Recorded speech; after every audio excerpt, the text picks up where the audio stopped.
Hello students, so today we are going to discuss about uh, pressure sensors. Uh, Now the pressure sensor is based upon again the piezoelectric effect. Suppose you have a tube which is filled with fluid and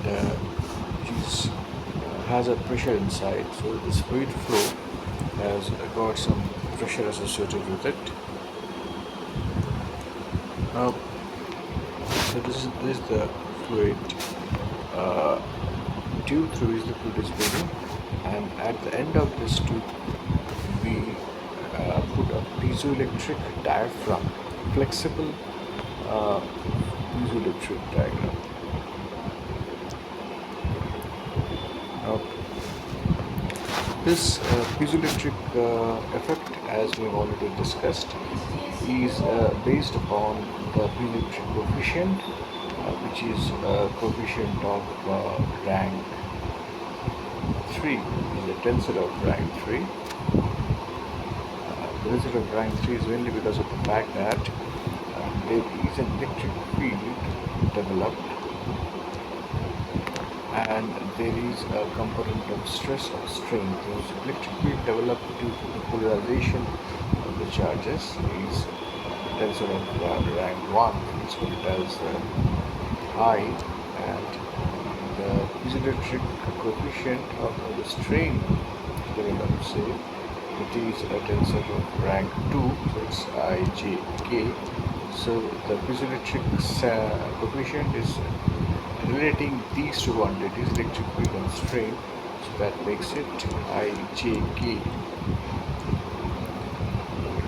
Now it is a rank 3, so sometimes this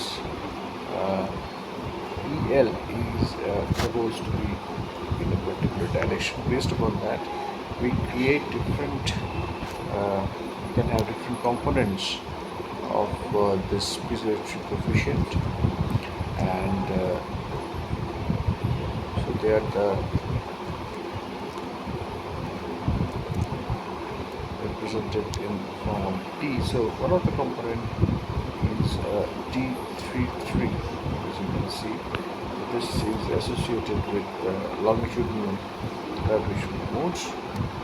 Then again we can have T31, which is associated with translation, and the other one is with shear. So these are the different piezoelectric coefficients components, out of which T33 is the most important one. And by using any value of piezoelectric coefficient, we mainly refer to this T33. So now there are different ways by which we can measure this T33. One of them is the charge developed, which is in picocoulomb 10 to the power minus 12 coulombs per unit force applied. Now this piezoelectric diaphragm, as we just discussed, is then applied to a system based upon the P-injection, based upon a silicon wafer P-injection. So we, as you can see from the diagram, we have a silicon wafer above a highly resistive epitaxial layer.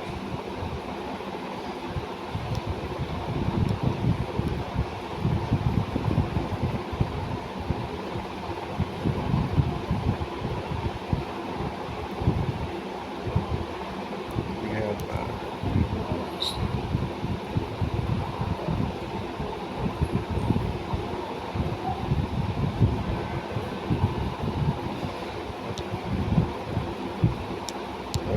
So we have a silicon wafer developed on a highly resistive epitaxial layer, and above which we are putting this piezoelectric diaphragm, the pink one. and the other portions of the silicon are etched away. Usually we use hydrochloric acid to etch away. Then we create this metal contacts. Red ones are the metal contacts, and we do have an insulator associated with it. So it's something similar to a field effect transistor. If you ask, the only difference is that uh, you have a metal contact and an SiO2 layer, but in the field effect transistor you have different. Uh, you have a source drain and an SiO2, but in this case you are just having a metal contact. So a Schottky barrier creates. Schottky barrier forms at the junction. Schottky barrier forms at the junction, and this region is again it has got a resistance associated with it. Let us call resistance as Rx. Now this is now the fluid flow will cause vibrations of this piezoelectric diaphragm, and this will generate some sort of electric field current, whatever you may call it, and associated to that will be a resistance. So this is the resistance Rx. Now this Rx is again uh, is linked to a Wheatstone bridge. Like this is the Rx, and there are three more resistances, R1, R2 and R3, and the reason why it is being associated with the Wheatstone bridge is that we would like to find out what is the value of this Rx. So the piezoelectric vibrations are giving rise to Rx, and to find the quantity of Rx we are associating this pressure piezoelectric diaphragm to a Wheatstone bridge, which has already three more resistances associated with it, and this is the relation that Rx is equal to R3 into the ratio of R1 and R2. This relation that we get from here, we can actually find out Rx. The only thing is that the output voltage formed at the center is calibrated to the pressure. Like in this case, it can calibrate from 0 to 500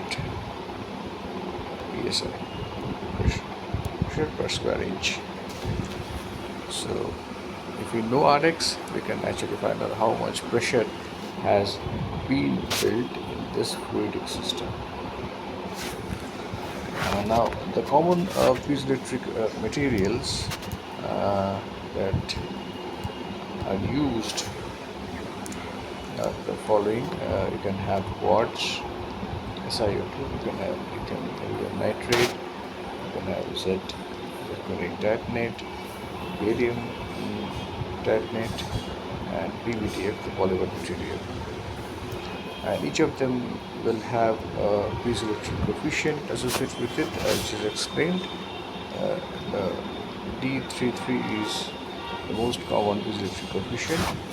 So quartz and lithium are having smaller values of DC3, but the most common one is the PZT, which has got a piezoelectric coefficient of 100 to 500 PCM.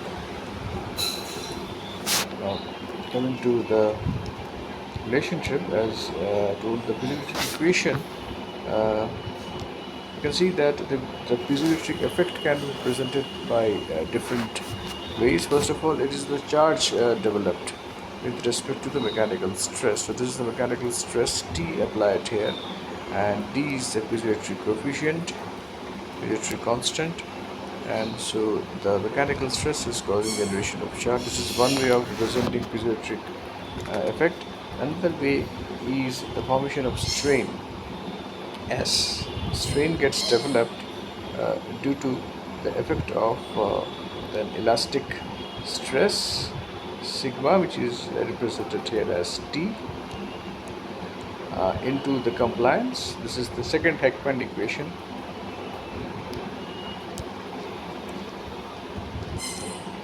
So the second equation is is the total elastic strain getting developed into the material. So one of them will have a mechanical component, that is the compliance into the stress, which is here represented as T, plus it will have the piezoelectric effect with it, that is the piezoelectric constant E into the electric field developed.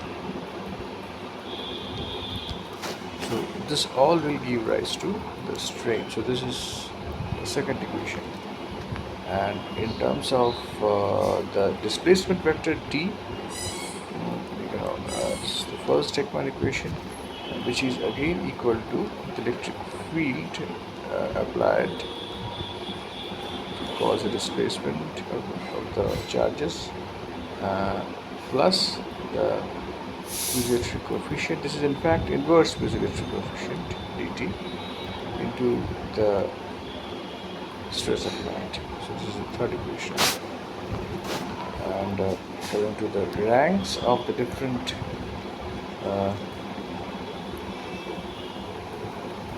parameters used,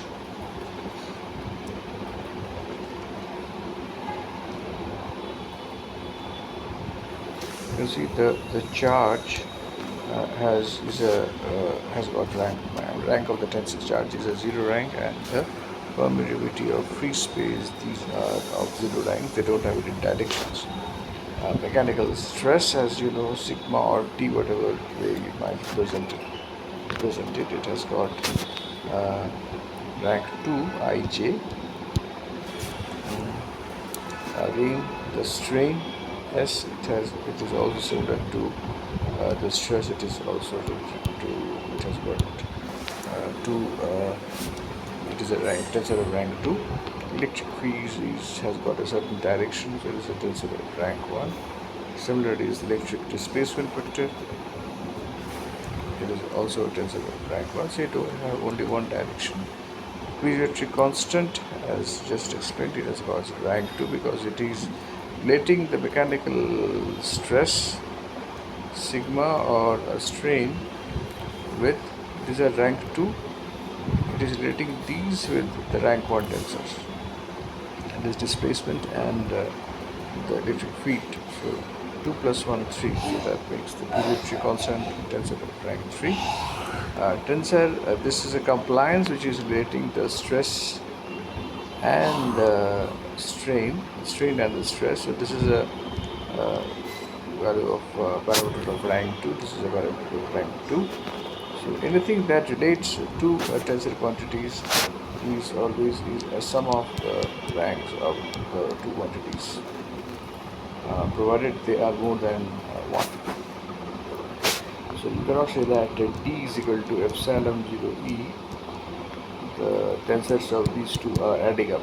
But if the rank is more than 2, then usually this constant, it is also a tensor where the other two tensors rank add up.